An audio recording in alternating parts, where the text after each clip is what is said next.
कि जब कुंभ क्षेत्र का जो मेला क्षेत्र बनाया था, उस मेला क्षेत्र में आप इतनी साफ सफाई की व्यवस्था थी कि आप कहीं भी दरी और चादर बिछा के आराम से बैठ सकते थे। भीड़ तो थी, लोगों को 10-10 किलोमीटर तक पैदल चलना पड़ा था, लेकिन किसी के माथे पे एक शिकन भी नहीं थी कि इतना चलना पड़ा है। आस्था सनातन के प्रति जो एक भाव है वो वहां देखने को मिला है। चाइना भारत के बाद तीसरी जो सबसे बड़ी आबादी एकत्रित हुई वो कुंभ क्षेत्र में हुई है, लगभग 64 करोड़। अगर हम अमेरिका की बात करें तो अमेरिका की कुल आबादी 35 करोड़ है। जिसने भी इसमें राजनीति करने का प्रयास किया है वो वहां विफल नजर आया। आप ट्वीट्स में देखिए अखिलेश यादव। इसका एक बड़ा कारण आशुतोष जी जो समझ में आया कि आपका नेतृत्वकर्ता पर बहुत कुछ डिपेंड करता है। पूरे कुंभ में समरसता का भाव देखने को मिला। ये उन नेताओं को देखना चाहिए जो जातिगत जनगणना की बात करते हैं। जब आप कुंभ के जो मेला क्षेत्र में पहुंचते हैं तो वहां पर ना आपको कोई नाई दिखता, ना कोई बामन दिखता, ना राजपूत दिखता, ना क्षत्रिय, ना ओबीसी, ना फलाना, ना ढिमका। अब आप देख सकते हैं कि सनातनियों के महापर्व महापर्व के साथ देखा तीर्थराज प्रयाग में जो महाकुंभ भरा जा रहा है उसका प्रभारी एक मुस्लिम नेता है। आप ये समझ सकते हैं उस समय की धारणा, उस समय के विचार, उस समय की विचारधारा, और आज उसका बिल्कुल पलट है कि उस समय 8 करोड़ लोग आए थे और आज लगभग 64 करोड़ लोगों से ज्यादा ने आज तक डुबकी लगाई है।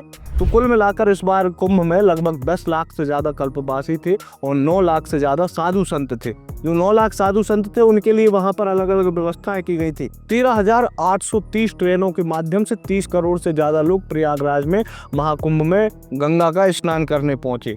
कि IITN बाबा, ममता कुलकर्णी और क्या नाम, मोनालिसा, और उसके बाद रिछारिया इन्फ्लुएंसर, इन चारों के अलावा भी वहां पर लाखों साधु संत मौजूद थे जिनके पास अपार ज्ञान का भंडार था, और शायद अब जो नहीं जा पाया वो जीवन में उस अनुभव को ग्रहण नहीं कर सकता।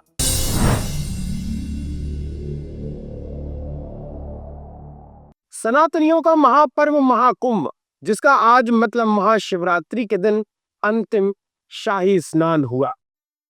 करोड़ों लोगों ने विश्व से के अलग अलग कोनों से प्रयागराज पहुंचे, जहां पर उन्होंने गंगा जी में डुबकी लगाई, संगम में डुबकी लगाई और श्रद्धा भाव से उस महाकुंभ के आयोजन को देखा, परखा, समझा। जैसे कि उत्तर प्रदेश के मुख्यमंत्री योगी आदित्यनाथ ने कहा है कि अलग अलग लोगों ने अपनी अपनी दृष्टि के अनुसार इस महाकुंभ को देखा। कुछ सकारात्मक रहे तो कुछ नकारात्मक। आयुध की टीम भी लगातार महाकुंभ मेला क्षेत्र में मौजूद थी। हमने भी आपको जितना प्रयास हो सका उतने आपके पास अपडेट पहुंचाए, नए नए स्टोरीज आपके सामने रखी, चाहे वो अघोरी हो या फिर तेरा भाई त्यागी हो या फिर अन्य अन्य प्रकार की। आज हम पूरे विस्तृत तरीके से चर्चा करेंगे। हमारे साथी अंकित शर्मा जी मौजूद हैं। अंकित शर्मा जी और मैं दोनों लोग महाकुंभ के स्थान पर मौजूद थे और क्या क्या देखा, कैसा रहा।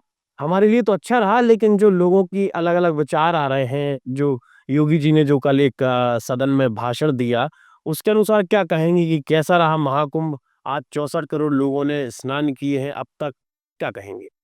बिल्कुल आशुतोष जी, योगी जी की वो बात बिल्कुल सही देखने में मिल रही है कि गिद्धों को वहां लाशें दिखी, सुअरों को गंदगी, और जिनको वहां पर सज्जन शक्ति को वहां पर जो देखना था उसने वो देखा। हम लोगों ने जो देखा उसी पे बात करेंगे कि जब आप और हम कुंभ में पहले दिन जब पहुंचे तो लगभग 7 तारीख थी वो फरवरी की, और 7 तारीख से ही कुंभ क्षेत्र का जो मेला क्षेत्र था वहां पर लगातार भीड़ बढ़ने लगी थी। लेकिन भीड़ के साथ साथ वहां पर अगर कोई कहे कि अव्यवस्थाओं का सामना करना पड़ा, तो किंचित मात्र की कुछ अव्यवस्थाएं थी जो आपको कहीं भी इतने बड़े आयोजन में मोस्टली जब हम लोगों ने भी जितने लोगों से बात की तो उसमें से अधिकांश लोगों का ये कहना था कि घर में किसी की बेटी की शादी होती है तब हमसे 4 मेहमान नहीं संभाले जाते, यहाँ तो करोड़ों लोग आ रहे हैं। ये बात योगी जी नहीं कह रहे, ये योगी जी के द्वारा जो व्यवस्थाएं की गई हैं उस कुंभ में स्नान करने जो श्रद्धालु आए हैं वो लोगों की ये बातें थी कि इतनी सारी संख्या आ रही है तो कुछ अव्यवस्थाएं छोटी मोटी होती हैं। लेकिन जब हम कुंभ में पहुंचे तो देखा, आपने और मैंने ये कई बार चर्चा भी की है कि जब कुंभ क्षेत्र का जो मेला क्षेत्र बनाया था उस मेला क्षेत्र में आप इतनी साफ सफाई की व्यवस्था थी कि आप कहीं भी दरी और चादर बिछा के आराम से बैठ सकते थे। कहीं आपको पॉलीथीन नहीं डली दिखी, कहीं आपको वहां पर लाखों लोग दिन भर में भोजन कर रहे थे, लेकिन कहीं पर आपको दोना पत्तल या प्लास्टिक उड़ता हुआ नजर नहीं आया। साथ ही साथ इतने सारे लोग तो जो दैनिक नित्य कर्म की क्रियाएं होती हैं, तो ना आपको कहीं पे पेशाब की बदबू आती दिखी, ना कहीं आपको गंदगी जो मल मूत्र है उसकी गंदगी आपको कहीं पर देखने को मिली। लगातार मिशन मोड में खुद मोदी जी इस पूरी जो इवेंट था, कुंभ महापर्व था, इसको मॉनिटर कर रहे थे। और हमने देखा कि जैसे मौनी अमावस्या के बाद जो एक स्थिति बनी थी, दुखद हादसा हुआ था, उसके बाद से लगातार योगी जी खुद रात के 3 बजे से, मतलब जैसे प्रातः काल कहेंगे, तब से उठ करके जब तक व्यवस्थित पूरा स्नान हो नहीं जाता तब तक मॉनिटर करते थे। तो बिल्कुल उसका भी वहां पर अच्छा उदाहरण देखने को मिला। बिल्कुल, हमने भी देखा कि जिस प्रकार से भीड़ थी, भीड़ तो थी, लोगों को 10-10 किलोमीटर तक पैदल चलना पड़ा था, लेकिन किसी के माथे पे एक शिकन भी नहीं थी कि इतना चलना पड़ा है। लोग संगम में आने के इंतजार कर रहे थे। हाँ, ये बात है कि सभी के मन में ये था कि हम संगम पर ही जाएंगे, वहां स्नान करेंगे। लेकिन जो लोगों की वहां तपस्या भी देखने को मिली, जैसा अंकित जी ने बताया, साफ सफाई बहुत अच्छी थी, अव्यवस्था कुछ भी नहीं थी। वहां एक वो बुजुर्ग 75 वर्षीय एक बुजुर्ग मिले, उनसे पूछा कि दादा कब के आए हैं आप? तो वो बोले कि हम 15 दिन पहले के आए हैं। और उनसे चलते भी नहीं बन रहा था, उनसे खड़े होते भी नहीं बन रहा था। लगभग लगभग ये कहा जाए कि अगर उनको 100 मीटर पैदल चलना है तो लगभग लगभग आधे घंटे का समय तो नहीं लग रहा था।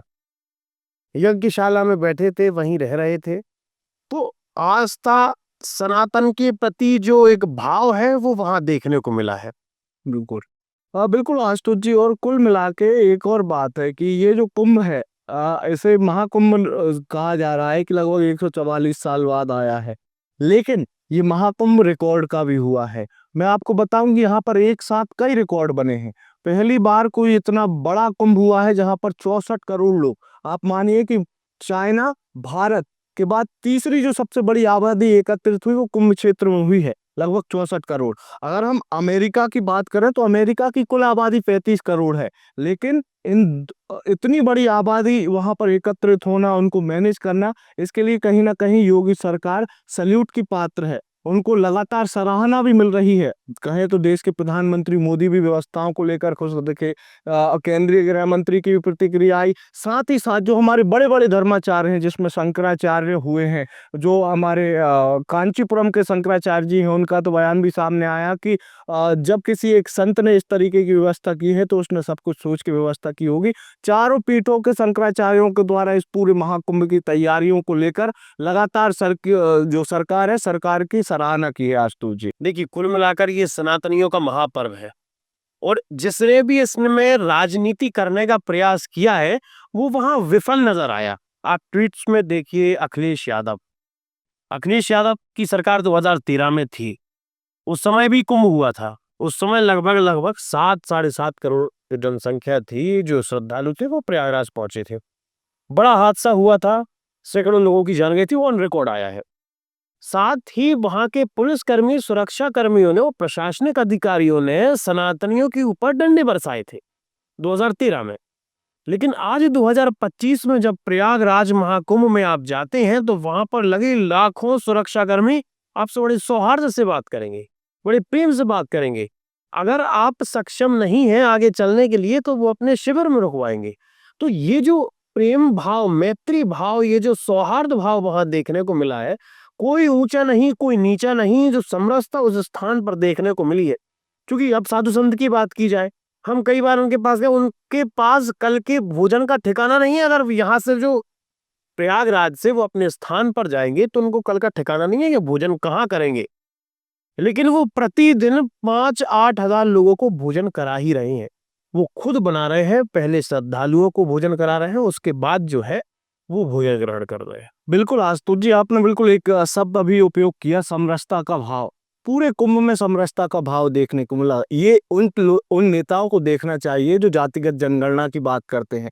जब आप कुंभ के जो मेला क्षेत्र में पहुंचते हैं तो वहां पर ना आपको कोई नाई दिखता, ना कोई बामन दिखता, ना राजपूत दिखता, ना क्षत्रिय, ना ओबीसी, ना फलाना, ना ढिमका। सभी उसी संगम घाट पे और गंगा जी के जो अलग अलग घाट बनाए हैं प्रशासन ने, वहां पर बिल्कुल शांति सौहार्द, ना किसी से जात पूछ रहे, ना किसी से पात पूछ रहे, बिल्कुल समरसता के साथ स्नान कर रहे हैं। बड़े बड़े भंडारों में आप देखेंगे, आप जब भंडारे में प्रवेश करें तो किसी ने आपसे ये जाति वाला जो कार्ड होता है वो कार्ड नहीं मांगा कि भाई साहब आप अगर यहाँ पे केवल ब्राह्मणों का ही भंडारा हो रहा है कि यहाँ पे नाइयों का ही भंडारा हो रहा है। बिल्कुल ऐसा भंडारे में भी और हर जगह पे पुलिस प्रशासन, आपने पुलिस प्रशासन की बात की, लोगों के मन में एक धारणा बनी है कि पुलिस प्रशासन बड़ा सख्त रुख अपनाता है। इतनी भीड़ होने के बावजूद ये बेहद प्रशंसनीय है कि किसी भी पुलिसकर्मी के चेहरे पर झुंझलाहट देखने को नहीं मिली। कोई भी एक ही बात उनको बार बार रिपीट करनी पड़ रही थी। दिन भर में अगर मैं कहूँ तो 100 से ज्यादा लोग उनसे आके एक ही बात पूछ रहे थे और उन्हें 100 से ज्यादा बार एक ही बात को रिपीट करना पड़ रहा था कि भैया सेक्टर नंबर 18 इस साइड है, सेक्टर नंबर 19 उस साइड है। लेकिन इतने प्रेम से जो पहली बार, इसका एक बड़ा कारण आशुतोष जी जो समझ में आया कि आपका नेतृत्वकर्ता पर बहुत कुछ डिपेंड करता है। आपका नेतृत्वकर्ता जब वहां पर उत्तर प्रदेश की सरकार के जो प्रमुख पद पर बैठा है तो उसने कहीं ना कहीं ये निर्देश दिए होंगे कि कुंभ में आने वाले श्रद्धालुओं के साथ किसी भी प्रकार की बदसलूकी ना की जाए। जिसका उदाहरण देखने को मिला कि आपको एक आईपीएस से लेके एक होमगार्ड के जवान तक सबने जो कुंभ में पहुंचने वाले श्रद्धालु थे सबके साथ सहोदर वाले भाव के साथ बातचीत की। बिल्कुल ये वही अधिकारी थे जो 2001 में भी थे, 2013 में भी थे, 2025 में भी थे। व्यवस्था वही की वही थी, लेकिन नेतृत्वकर्ता में एक बदलाव था। 2013 में अखिलेश यादव ने आजम खान को कुंभ क्षेत्र का प्रभारी बनाया था। अब आप देख सकते हैं कि सनातनियों के महापर्व मतलब महापर्व के साथ देखा तीर्थराज प्रयाग में जो महाकुंभ भरा जा रहा है उसका प्रभारी एक मुस्लिम नेता है। आप ये समझ सकते हैं उस समय की धारणा, उस समय के विचार, उस समय की विचारधारा। और आज उसका बिल्कुल पलट है कि उस समय 8 करोड़ लोग आए थे और आज लगभग 64 करोड़ लोगों से ज्यादा ने आज तक डुबकी लगाई है और सुविधा के साथ, अच्छे मन से, प्रसन्नता के साथ ये पूरा का पूरा महापर्व संपन्न हुआ है। बिल्कुल। और एक खास बात और बोलूंगा कि जब जो लोग जात पात की बात कर रहे हैं, जो ब्राह्मण, वैश्य, शूद्र, क्षत्रिय की बात कर रहे हैं, और वो नेता जो इन विषयों की बात करते हैं, वो नेता जो जातिगत जनगणना की बात करते हैं, जो वो नेता जो ओबीसी नेता बने हैं, एससी के नेता बने, एसटी के नेता बने हैं, वो भी कहीं ना कहीं छिप छिप कर गंगा स्नान करने गए हैं। ये अच्छी बात बोली आपने। मध्य प्रदेश कांग्रेस के ट्विटर हैंडल पे तो कल ही एक वीडियो पोस्ट हुआ है जिसमें उन्होंने अपने प्रदेश भर के जितने नेता कुंभ में पहुंचे उन सभी के फोटो लेके एक वीडियो बनाया है, ये दर्शाने के लिए कि कहीं ना कहीं जो वोटर है, जो सनातन को मानने वाले हैं, जो हिंदू हैं, उनके मन में ये भाव ना बैठ जाए। इसलिए वो अब खुद प्रसारित कर रहा है कि नहीं नहीं भैया हम भले ही कांग्रेसी हैं, हम भी कुंभ में गए थे। लेकिन ये वही नेता है जो कुंभ पर लांछन लगाने से भी नहीं उल्ट मान रहे हैं, कुंभ पर लगातार बयान दे रहा है। अभी अखिलेश यादव का कल ही फिर बयान आया था कि ये जो दुखद हादसा हुआ था उसमें जो कुछ मृतक थे उनको लेके उनने कहा कि उन्हें इस तरीके की सुविधाएं दी जाए। वो बिल्कुल सही है। ये जो जिनके परिजन खो गए हैं, जिनके परिजन इस दुनिया से चले गए हैं, उन्हें सरकार को उनकी ओर ध्यान देना चाहिए। लेकिन अब मैं अपने अनुभव के अलावा आशुतोष जी मैंने कुछ डेटा निकाला है। ये वो डेटा है कि जिसके कारण कहीं ना कहीं लगभग 64 करोड़ लोग जिस स्थान पर एकत्रित हुए उस स्थान पर यह महापर्व बिल्कुल बगैर किसी विघ्न के सरलता से और संपूर्णता के साथ पूर्ण होते जा रहा है। आपने जैसा शुरुआत में ही बताया कि वहां पर कल्पवासी और लाखों श्रद्धालु थे, तो कुल मिलाकर इस बार कुंभ में लगभग 10 लाख से ज्यादा कल्पवासी थे और 9 लाख से ज्यादा साधु संत थे। जो 9 लाख साधु संत थे उनके लिए वहां पर अलग अलग व्यवस्थाएं की गई थी। अखाड़ों लगभग 85 अखाड़ों के लिए बड़े पांडालों की जगह दी गई थी और जो ऐसे संत साधु संत थे जिनका किसी अखाड़े से नहीं जाना था उन्हें, उनके लिए बाकायदा वहां पर तंबू टेंट लगा कर दिए गए थे। 4 लाख से अधिक वहां पर टेंट लगे हुए थे। अगर हम बात करें कि करोड़ों लोग जो पहुंचे हैं, ये दो जो हादसे हुए, एक नई दिल्ली रेलवे स्टेशन पे हुआ है, इसके पीछे का भी एक कारण मैं बता दूं कि करोड़ों लोग ट्रेन के माध्यम से प्रयागराज पहुंचे हैं। ये बड़ा रिकॉर्ड है कि लगभग 13,830 ट्रेनों के माध्यम से 30 करोड़ से ज्यादा लोग प्रयागराज में महाकुंभ में गंगा का स्नान करने पहुंचे। और इसके साथ साथ इन लोगों को संभालने के लिए सरकार ने जो व्यवस्था की थी, जो सुरक्षा कर्मी लगाए थे, उनकी संख्या हजार में आप कहे कि 10,000 5,000 नहीं बल्कि 50,000 से अधिक जवान थे, जिसमें होमगार्ड के जवान थे, पैरामिलिट्री फोर्सेस के जवान थे, बीएसएफ, उसमें हमारी क्या बोलेंगे एसटीएफ, एनएसजी, सीआरपीएफ, विभिन्न तरीके के। और इस बार पहली बार ऐसा हुआ था कि कुंभ क्षेत्र को ही एक अपना अलग से जिला घोषित कर दिया, उसके मेला क्षेत्र के पदाधिकारी अलग से नियुक्त किए गए और साथ ही साथ लगभग मैं आपको बताऊं 56 थानों की स्थापना की यूपी सरकार ने। इसलिए ये जो श्रद्धालु आ रहे हैं उन्हें किसी भी प्रकार की कोई असुविधा ना हो। इसके अलावा अभी हमने देखा कि इस कुंभ के दौरान लगभग 4 से 5 बार विभिन्न सेक्टरों में आगजनी की भी घटनाएं हुई, लेकिन उन आगजनी की घटनाओं पर भी चंद मिनटों में काबू पा लिया। ये ऐसे ही आग पे काबू नहीं पाया आशुतोष जी। इसके लिए लगभग 20,000 से अधिक, माफ कीजिए 2,000 से अधिक फायरमैन वहां पर तैनात थे। और ऐसे फायर सेंटर जो है, जो लगातार निगरानी रख रहे थे उस पूरे मेला क्षेत्र में 50 से ज्यादा फायर सेंटर लगाए गए थे और लगभग 20 चौकियों की स्थापना की गई थी। अब हम बात करें, जो सबसे पहले मैंने कहा था कि सफाई व्यवस्था इतनी दुरुस्त थी कि आपको कोई भी व्यक्ति वहां पर शिकायत करते हुए नहीं मिला कि यार मैं वहां वॉशरूम में गया था, वहां गंदगी पड़ी हुई थी। इसके पीछे का बड़ा कारण है कि यहाँ पर यूपी सरकार ने लगभग 10.5 लाख टॉयलेट लगाए थे। और हमने और आपने जब सफाई कर्मियों से बातचीत की थी तो उन्होंने बताया था कि कैसे उन्हें एक एक टुकड़ी में बांटा गया है सेक्टर अनुसार, और एक सफाई कर्मी के जिम्मे लगभग 10 टॉयलेट की निगरानी करना, उसकी साफ सफाई करना था। तो ऐसे लगभग 11,000 सफाई कर्मियों ने पूरे कुंभ क्षेत्र के अंदर सफाई की। और जो हम कह रहे थे शुरुआत में ही कि आपको एक पॉलीथिन उड़ती हुई नहीं दिखी पूरे कुंभ के दौरान, उसके पीछे का कारण है ये सफाई कर्मी। 11,000 सफाई कर्मी जब एक साथ सफाई करने जुटते थे तो दिन भर में लगभग 600 मैट्रिक टन कचरा जो निकलता था कुंभ से, उसको निकाल कर और उसको रिसाइकल करने के लिए या फिर सरकार ने जो बायोडिग्रेडेबल तरीके उस तरीके से उन्होंने वहां पर उपयोग किया। लगभग 40 लाख माफ कीजिएगा 4 लाख डस्टबिन कुंभ क्षेत्र में लगाए थे। 4 लाख डस्टबिन की संख्या ऐसी थी कि आप अगर चलते तो आपको 500 हर 500 मीटर पे आपको डस्टबिन लगे हुए दिख रहे थे। लोगों ने उनका उपयोग भी किया। और साथ ही साथ लोग कह रहे हैं कि सरकार ने इतना खर्चा कर दिया और संसाधन उपयोग कर दिए, तो मैं आपको बताऊं आशुतोष जी, लगभग 3 लाख करोड़ का लेन देन हुआ इस कुंभ जो मेला क्षेत्र है। पूरा जो 24 से भी अधिक जो सेक्टर बनाए गए थे, उस पूरे सेक्टर में 3 लाख करोड़ का लेन देन केवल मेला के दौरान, जो आप बता रहे थे कि हमारे जो क्या बोलते हैं मकर संक्रांति से लेके अभी शिवरात्रि तक लगभग 3 लाख करोड़, बड़ा आंकड़ा है ये। सरकार का खर्च कितना हुआ? 7,500 करोड़ रुपए का। और इसके बाद सरकार को यहाँ से कमाई भी हुई। कमाई कैसे हुई? लगभग 8,000 दुकानें और स्टॉल जो सरकार ने विभिन्न दुकानदारों को दी, तो उनसे सरकार की कमाई भी हुई और अलग अलग तरीके से सरकार का रेवेन्यू भी जनरेट हुआ। और कुल मिला के लोग कहते हैं ना कि मंदिरों से क्या होता है, मंदिरों से क्या किसी को रोजगार मिलता है, तो मैं आपको बता दूं अस्थायी तौर पर लगभग 10 लाख लोगों को इस कुंभ के दौरान ये पूरा जो पर्व था उस पर्व के दौरान 10 लाख से अधिक लोगों को अस्थायी रोजगार मिला है आज तो जी। कुल मिलाकर देखा जाए तो इस कुंभ में विकृत मानसिकता के लोगों ने तो नकारात्मक पहलू निकाले हैं। बिल्कुल। कि गंदगी है, जल खराब है, अव्यवस्थाएं है, पीने का पानी नहीं है। लोग बिना परिचय के वहां पहुंचे और उन्हें भोजन मिला भरपेट। बिल्कुल।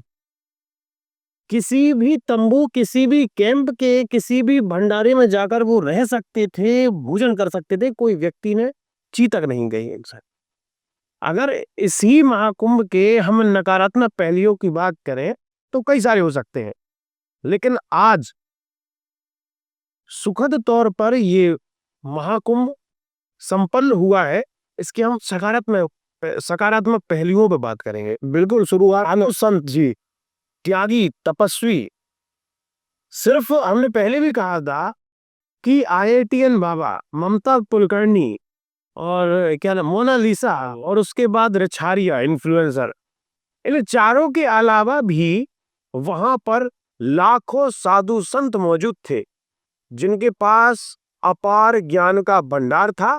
और शायद अब जो नहीं जा पाया वो जीवन में उस अनुभव को ग्रहण नहीं कर सकता। बिल्कुल आशुतोष जी, तो ये तो योगी आदित्यनाथ ने तो कविता के माध्यम से सदन में ये बताया कि जिसने जो देखा उसे वो देखा। हमारे यहाँ तो दोहा और चौपाइयों में भी कहा गया है कि जाकी रही भावना जैसे, प्रभु मूरत ने देखी तैसी। तो मतलब कुल मिला के इस कुंभ में जो भी हुआ है वो लोगों की दृष्टि, जो किसी को दृष्टि दोष है तो उसमें उसे कुंभ में गंदगी दिख रही है, और जो वहां पर साधु संत देखने गया था उसे साधु संत और उनकी तपस्या दिखी है। बिल्कुल। अंततोगत्वा हम अपना व्यक्तिगत अनुभव बताते ही हमने तमाम सैकड़ों साधु संतों के दर्शन किए। बिल्कुल। सैकड़ों साधु संतों के साथ बैठी हैं, चर्चाएं की हैं, उनका आशीर्वाद लिया है। तमाम साधु संत, नागा, तपस्वी इत्यादियों को उठते बैठते समझते हमने देखा है कि आप अनजान हैं, लेकिन आपको वहां ऐसा प्रेम मिलेगा जैसे आप अपने घर में बैठे हैं। तो सकारात्मक पहलू के साथ आप वहां पहुंचे तो आपको सुखद अनुभव मिला। अगर आपकी मानसिकता विकृत है और आप तो समस्याओं वहां पहुंचे तो आपको तकलीफें मिली होंगी, ये मुझे भी लग रहा है। और आखिर में आप कुछ कहना चाहेंगे तो? बिल्कुल आशुतोष जी, ये न अभी मतलब जिस तरीके का ये महाकुंभ हुआ है तो इसको लेकर सिर्फ एक ही बात कही जा सकती है, न भूतो न भविष्यति।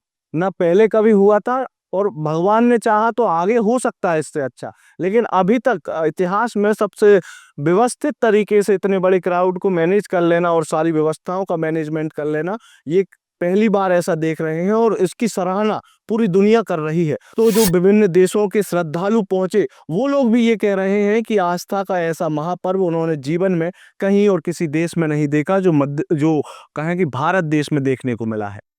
और अंत में तो मैं यही कहूंगा कि आप अपने दिल पर हाथ रखिए और सोचिए, आपके घर पर अगर 2 मेहमान आ जाते हैं तो आपको तकलीफ होने लगती है।